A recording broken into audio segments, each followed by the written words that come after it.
At the center of our world lies the Middle East, and at its very heart, the ancient land which is Iraq. Two great rivers span its length, the Tigris and Euphrates. In the plain, made rich and fertile by their waters, the earliest civilizations known to man were born. Out of this ancient heritage, the citizens of one of the world's youngest nations are building a new life and a modern state.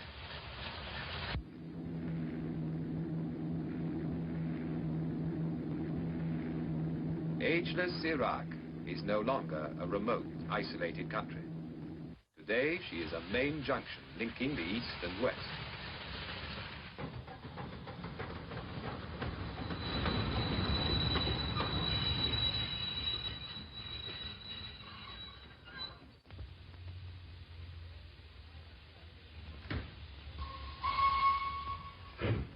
Her capital is Baghdad, a name that conjures up all the romance of Harun al-Rashid and the Arabian Nights of 1,000 years ago, when this was the fabulous capital of the Islamic world.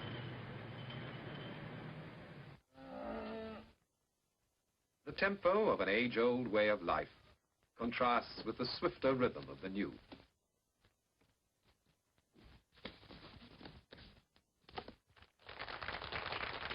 The 20th century has come to Baghdad, with steel and concrete, with shining cars and wide streets.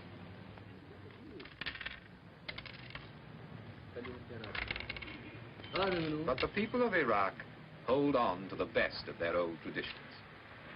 In the bazaars, you can see and hear them carrying on the art and exquisite craftsmanship that has been their pride for hundreds of years.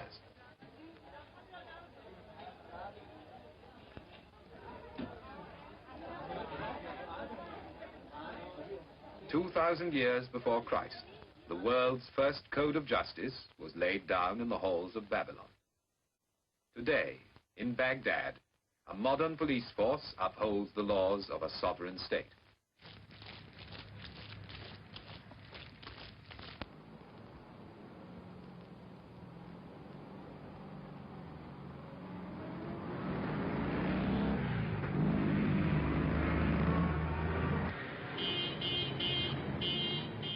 Today, the streets of the city are alive with the bustle of a young people who are taking back from the West the means to a brighter future.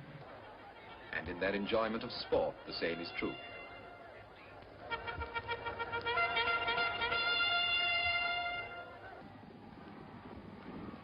From 3 Arab stallions brought to England over 200 years ago, every thoroughbred has been sired. Today, their descendants run on every racecourse in the West. And now, in the 20th century, the sport of kings has come into its own in Baghdad, and how the people love it.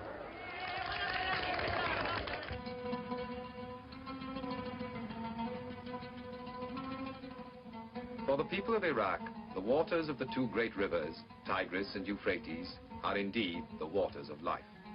All through history, this land has drawn its food, its whole existence, from these two waterways. Between the twin rivers, so legend says, was the world's first garden, the Garden of Eden. And here there is still the miracle of the water. With water, man has made the desert green with grain and vegetables, rich with spices and dates for all the world.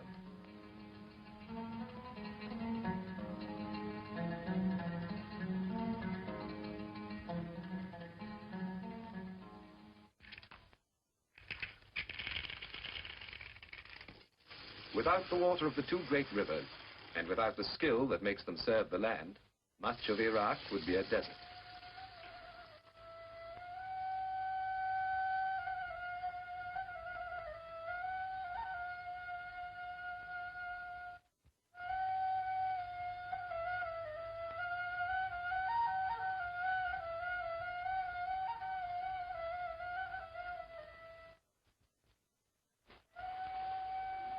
Only in the mountains and valleys of the north is there enough rain and snow to help the farmers cultivate their fields.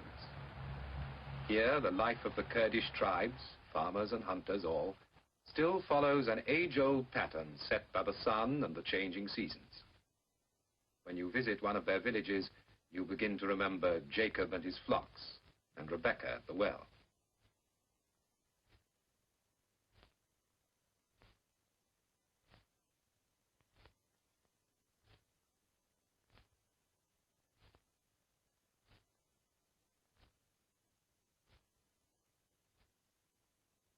The men are already in the fields, tending the vines, watering the crops, as they have done from the time of Abraham, pausing only to offer a prayer to God for his goodness.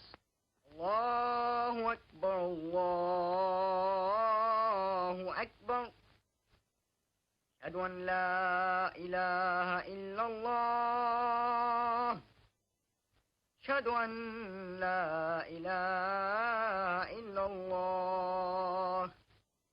Ashhadu anna Muhammadan Rasulullah. أشهد أن محمدا رسول الله. حي على الصلاة، حي على الصلاة.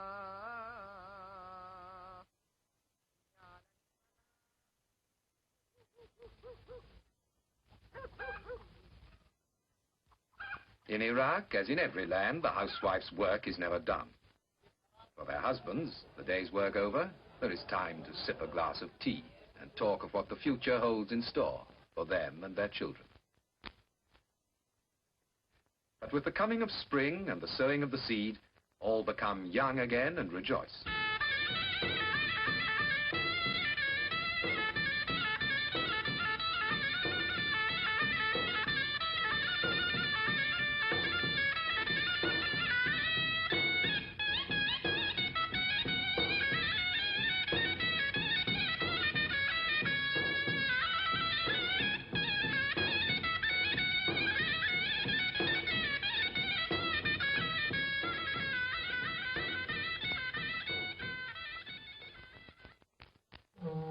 From the cool mountains of the north, where the waters rise, down across the central plains to the burning heat of the Persian Gulf, where the twin rivers join in the Shatt al-Arab.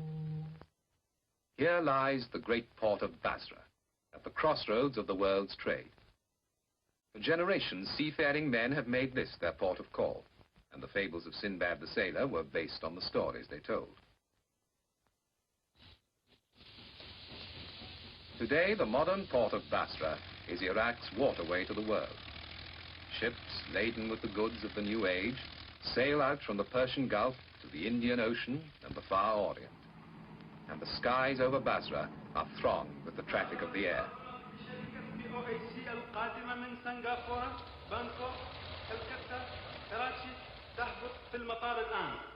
Now I have your attention, please.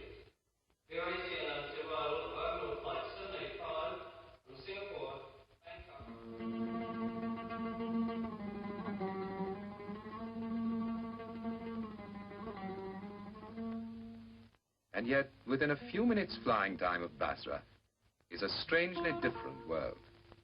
You're back in another age. Here, amid lakes and marshes, water has created a way of life all its own.